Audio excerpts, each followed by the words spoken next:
আসসালামু আলাইকুম। এটিএন বাংলা সংবাদে সবাইকে স্বাগত জানাচ্ছি। আফরোজ আক্তার কামাল। শুরুতেই সংবাদ শিরোনাম। গাজায় ইসরায়েলি ধ্বংসযজ্ঞ আন্তর্জাতিক আইনের লঙ্ঘন এবং সুস্পষ্ট যুদ্ধাপরাধ, D8 সম্মেলনে বললেন ডক্টর ইউনূস।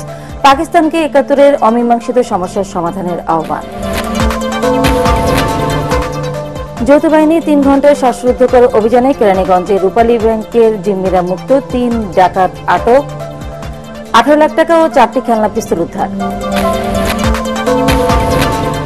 ভোটের তারিখ না দিয়ে প্রধান উপদেষ্টা নির্বাচন সংক্রান্ত বক্তব্য অস্পষ্ট, দাবি বিএনপির। জনপ্রত্যাশা অনুযায়ী নেতাকর্মীদের কাজ করার আহ্বান তারেক রহমানের। এবং জাতীয় পরিচয়পত্র সংশোধনকে কেন্দ্র করে ঘুষ লেনদেনের চক্র দুদকের জালে আগামী ৩ মাসের মধ্যে সংশোধিত হবে প্রায় ৪ লাখ এনআইডি। শুনছিলেন সংবাদ শিরোনাম, এবার বিস্তারিত। ইসরায়েলের দখলদারিত্বের বিরুদ্ধে বাংলাদেশের অবস্থান সবসময় ফিলিস্তিনের পক্ষে বলে জানিয়েছেন প্রধান উপদেষ্টা ডক্টর মোহাম্মদ ইউনূস। D8 সম্মেলনে ফিলিস্তিন ও লেবানন ইস্যুতে দেয়া বক্তব্যে তিনি একথা জানান। তিনি আরও বলেন, গাজায় ইসরায়েল যে ধ্বংসযজ্ঞ চালিয়েছে তা আন্তর্জাতিক আইনের লঙ্ঘন এবং সুস্পষ্ট যুদ্ধাপরাধ। আর জানাচ্ছেন ইয়াসিন রানা। মিশরের রাজধানী কায়রোতে D8 ভুক্ত দেশগুলোর 11তম সম্মেলনে ফিলিস্তিন ও লেবাননে ইসরায়েলের দখলদারিত্ব, ধ্বংসযজ্ঞ ও যুদ্ধাপরাধের বিষয়ে বক্তব্য দেন বাংলাদেশের অন্তর্বর্তী সরকারের প্রধান উপদেষ্টা ডক্টর মোহাম্মদ ইউনূস। তিনি বলেন, গাজায় ইসরায়েল যে ধ্বংসযজ্ঞ চালাচ্ছে তা বন্ধে আন্তর্জাতিক সম্প্রদায়কে এগিয়ে আসতে হবে। বাংলাদেশ সবসময় ফিলিস্তিনের জনগণের পাশে রয়েছে বলেও জানান প্রধান উপদেষ্টা।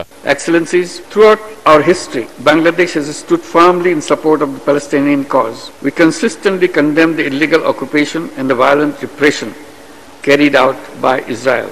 We call upon all actors and stakeholders, indeed beyond the region, to take decisive and collective actions to end the brutalities unleashed by the Israeli forces.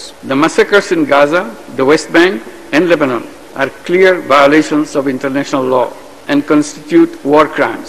Those responsible must account. That's why last November, Bangladesh stood up at the International Criminal Court asking for expeditious investigations into the heinous crimes against humanity. এর আগে D8 সম্মেলনে আরেকটি ভাষণে doctor Yunus বলেন, digital বিপ্লবের সুবিধা নিয়ে ছেলে মেয়েদের দক্ষ করে তুলতে শিক্ষা ব্যবস্থা আরও সময় উপযোগী করতে হবে। To let us build and deepen functional, impact-driven connects between our universities and equivalent knowledge institutions, particularly focused on preparing boys and girls into entrepreneurs rather than job seekers, which we do now. We have to bring the entrepreneurship and higher learning much closer than what it is today.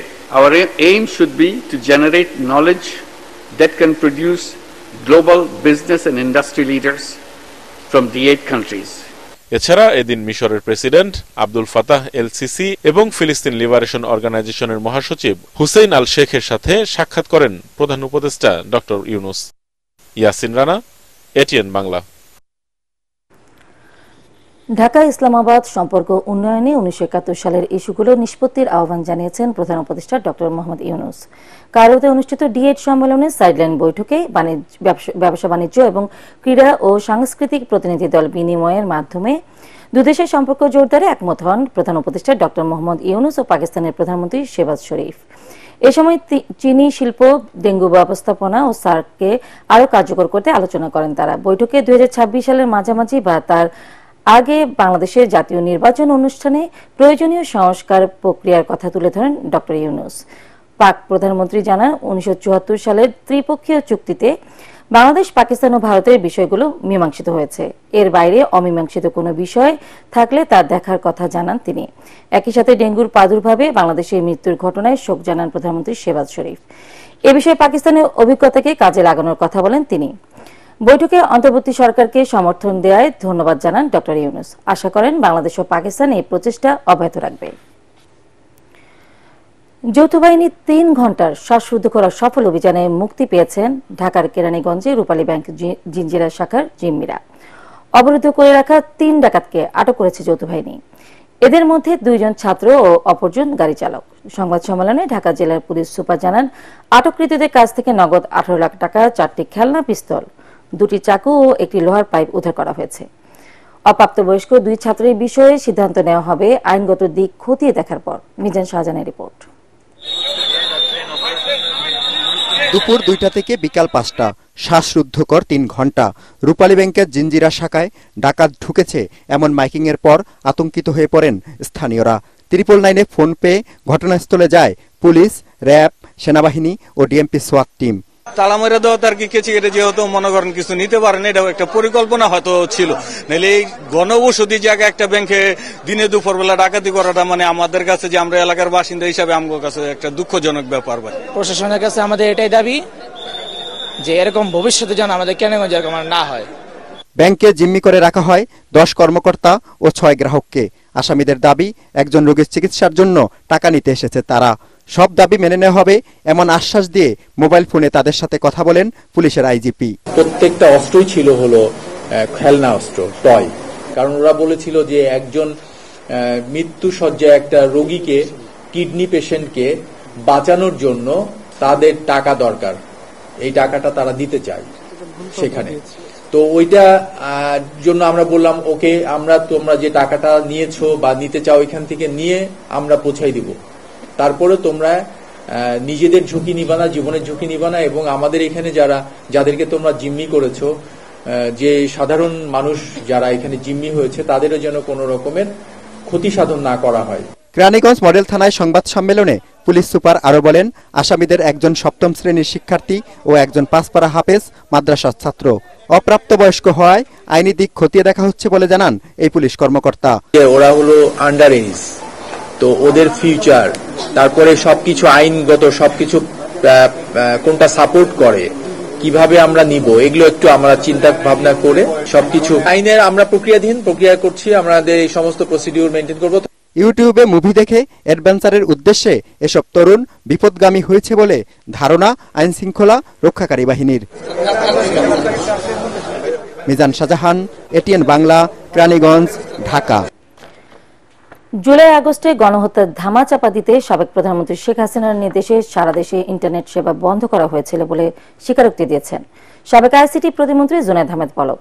আন্তর্জাতিক অপরাধ ট্রাইব্যুনালের তদন্ত সংস্থার জিজ্ঞাসাবাদে তিনি একথা স্বীকার করেছেন বলে জানিয়েছেন চিফ প্রসিকিউটর তাজুল ইসলাম। এদিকে সাবেক আইজিপি চৌধুরী আব্দুল্লাহ আল মামুন সহ 3 পুলিশ কর্মকর্তাকে সেফ হোমে একদিন করে জিজ্ঞাসাবাদের অনুমতি দিয়েছে ট্রাইব্যুনাল। এছাড়া গণহত্যা মামলায় 7 জনের বিরুদ্ধে তদন্তের প্রতিবেদন দিতে 20 ফেব্রুয়ারি পর্যন্ত সময় দেওয়া হয়েছে। ভোটের তারিখ উল্লেখ না করে প্রধান উপদেষ্টার নির্বাচনী বক্তব্য একেবারেই অস্পষ্ট বলে দাবি করেছেন বিএনপি মহাসচিব মির্জা ফখরুল ইসলাম আলমগীর। সকালে চেয়ারপারসনের গুলশান কার্যালয়ে সংবাদ সম্মেলনে তিনি বলেন, প্রধান উপদেষ্টা ও তার প্রেস সচিবের বক্তব্য পরস্পর বিরোধী ও সাংঘর্ষিক। রাজনৈতিক দল ও অন্যান্য অংশীজনের সাথে আলোচনা করে দ্রুত নির্বাচনের তারিখ দেওয়ার আহ্বান জানান মির্জা ফখরুল। আরো জানাচ্ছেন কামরুজ্জামান রাজি। চেয়ারপারসনের গুলশান কার্যালয়ে দলের সর্বোচ্চ নীতি নির্ধারণী ফোরাম স্থায়ী কমিটির বৈঠক পরবর্তী সংবাদ সম্মেলনে সাংবাদিকদের মুখোমুখি হন বিএনপি মহাসচিব মির্জা ফখরুল ইসলাম আলমগীর। তিনি জানান, বিএনপি মনে করে প্রধান উপদেষ্টা জাতির উদ্দেশ্যে তার বক্তব্যে নির্বাচনের সম্ভাব্য সময়ের কথা বললেও রোডম্যাপ সম্পর্কে সুনির্দিষ্ট দিক নির্দেশনা দেননি। সময়সীমা নিয়ে ডক্টর ইউনূস ও তার প্রেস সচিবের বক্তব্য সাংঘর্ষিক দাবি করে মির্জা ফখরুল বলেন, জনগণ এ বিষয়ে সুনির্দিষ্ট বক্তব্য প্রত্যাশা করে। আমরা যেটা আশা করেছিলাম যে চিফ অ্যাডভাইজার সুনির্দিষ্ট একটা সময়ের মধ্যে একটা রোড ম্যাপ দিয়ে দেবেন, সেটা তিনি দেননি।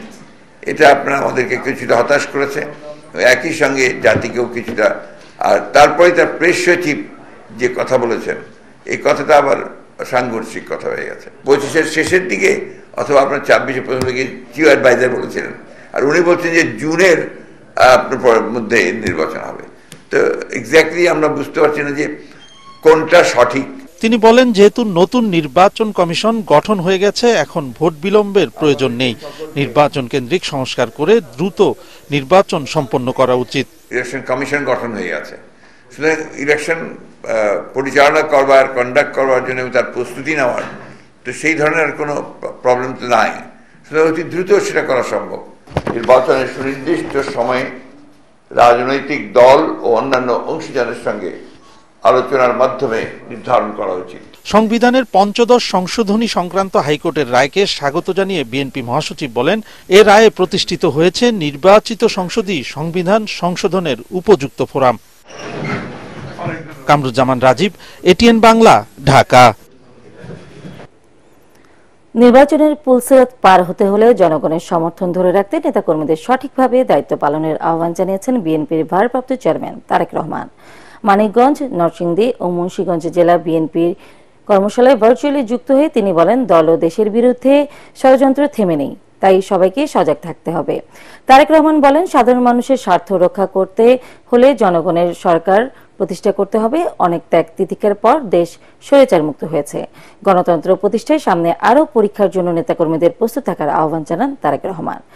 মানুষ বিএনপির দিকে তাকিয়ে আছে উল্লেখ করে নেতাকর্মীদের জনপ্রত্যাশা অনুযায়ী কাজ করার তাগিদ দেন তিনি। প্রিয় সহকর্মীবৃন্দ, ষড়যন্ত্র যেহেতু থেমে নেই, আপনারা গণতন্ত্রের জন্য যুদ্ধ করেছেন, লড়াই করেছেন, সংগ্রাম করেছেন, হত্যার শিকার হয়েছেন, জেল জুলুমের শিকার হয়েছেন, গায়েবী মামলার শিকার হয়েছেন, দিনের পর দিন পালিয়ে থাকতে হয়েছে, জঙ্গলে থাকতে হয়েছে, ধান খেতে আপনাদেরকে থাকতে হয়েছে অত্যাচার নির্যাতনের কারণে। আপনারা সেই পরীক্ষা দিয়ে পার হয়ে এসেছেন। সামনে পরীক্ষা কিন্তু শেষ হয়ে যায়নি, সামনে পরীক্ষা আরও আছে। এটি এমন একটি যুদ্ধ, এটি জনগণের পক্ষের যুদ্ধ, এটি গণতন্ত্রের পক্ষের যুদ্ধ, এটি স্বাধীনতা সার্বভৌমত্বের পক্ষের যুদ্ধ।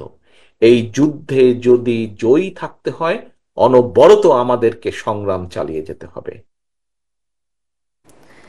জাতীয় পরিচয়পত্র এনআইডি সংশোধনকে কেন্দ্র করে ঘুষ লেনদেনের একটি চক্র শনাক্ত করেছে দুর্নীতি দমন কমিশন দুদক।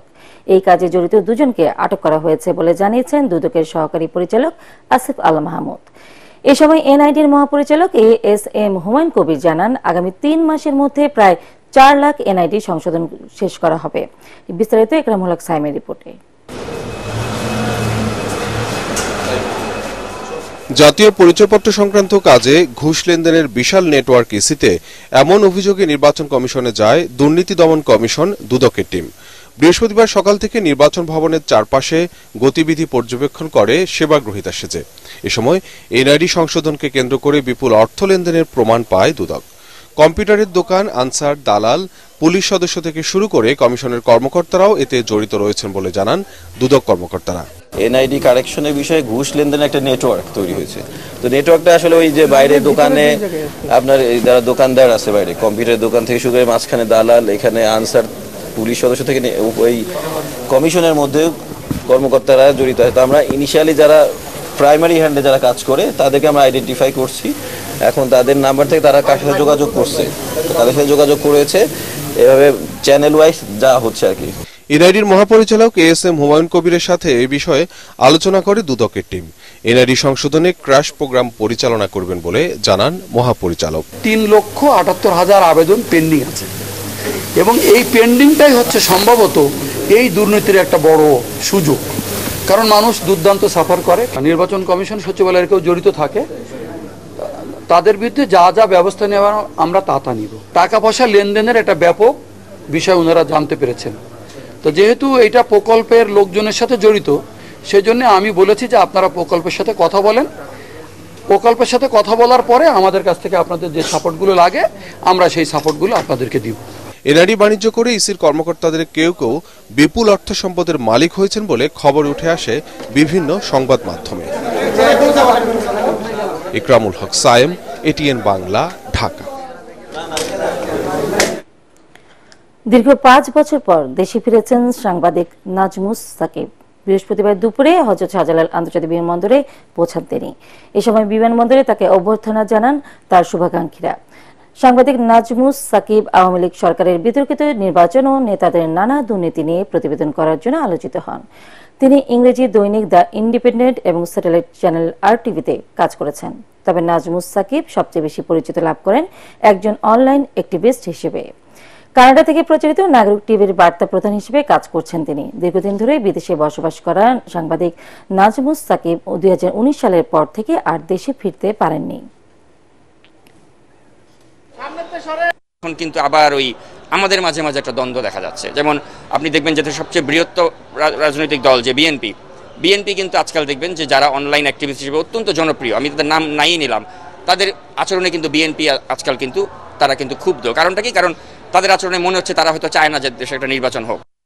আগামী নির্বাচনে আওয়ামী লীগের অংশগ্রহণ নিয়ে রংপুরে দেয়া বক্তব্যের ভুল ব্যাখ্যা দেওয়া হয়েছে বলে দাবি করেছেন নির্বাচন সংস্থার কমিশনের প্রধান বদিউল আলম মজুমদার। তিনি মনে করেন বিচারের আগের দলটির রাজনৈতিক কর্মকাণ্ডে অংশ নেওয়ার সুযোগ নেই। রাজধানীর আসাদ গেটে নিজ অফিসে তাৎক্ষণিক প্রতিক্রিয়ায় তিনি একথা বলেন। এর আগে আওয়ামী লীগের নির্বাচনে অংশ নিতে বাধা নেই এমন খবর গণমাধ্যমে এলে বৈষম্য বিরোধী ছাত্র আন্দোলন সেই বক্তব্য প্রত্যাখ্যান করেন। আমি বলেছি যে এই বিষয়টা নির্বাচন কমিশনের বিষয় এবং যে যারা আইন কানুন বিধিবিধান মেনে নির্বাচনে অংশগ্রহণ করতে পারবে তাদের ব্যাপারে আমি বাধা দেখছি না।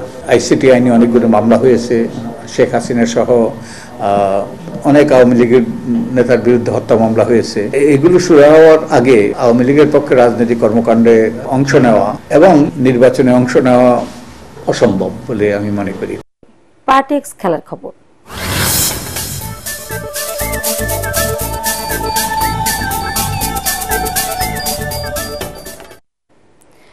বাংলাদেশ জাতীয় দলের হয়ে খেলার অনুমতি পেয়েছেন ইংল্যান্ড প্রবাসী footballer Hamza Chowdhury. Bangladesh football federation Bafufe বিষয়টি নিশ্চিত করেছে।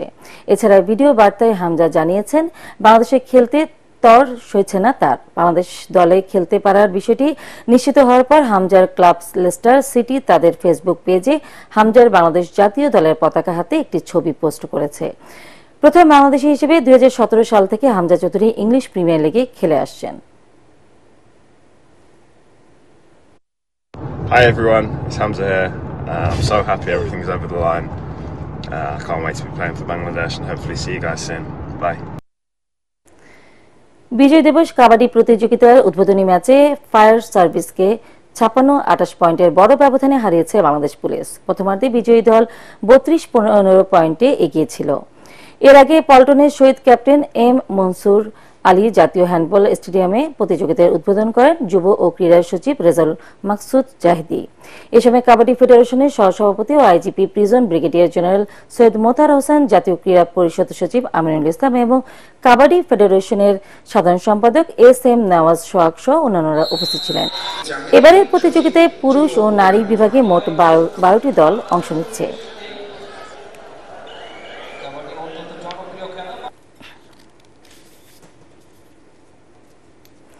শেষ করার আগে সংবাদ শিরোনাম আরো একবার। গাজা ইসরায়েলি ধ্বংসযজ্ঞ আন্তর্জাতিক আইনের লঙ্ঘন এবং সুস্পষ্ট যুদ্ধাপরাধ, D8 সম্মেলনে বললেন ডক্টর ইউনূস। পাকিস্তানকে 71-এর অমীমাংসিত সমস্যার সমাধানের আহ্বান। যৌথ বাহিনী 3 ঘণ্টার শ্বাসরুদ্ধকর অভিযানে কেরানীগঞ্জের রূপালী ব্যাংকের জিম্মিরা মুক্ত, 3 ডাকাত আটক, 18 লাখ টাকা ও 4টি খেলনা পিস্তল উদ্ধার।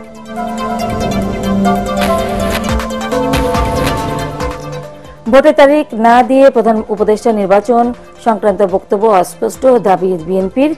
জনপ্রত্যাশা অনুযায়ী নেতাকর্মীদের কাজ করার আহ্বান তারেক রহমানের। এবং জাতীয় পরিচয়পত্র সংশোধনকে কেন্দ্র করে ঘুষ লেনদেনের চক্র দুদকের জালে, আগামী 3 মাসের মধ্যে সংশোধিত হবে প্রায় 4 লাখ এনআইডি।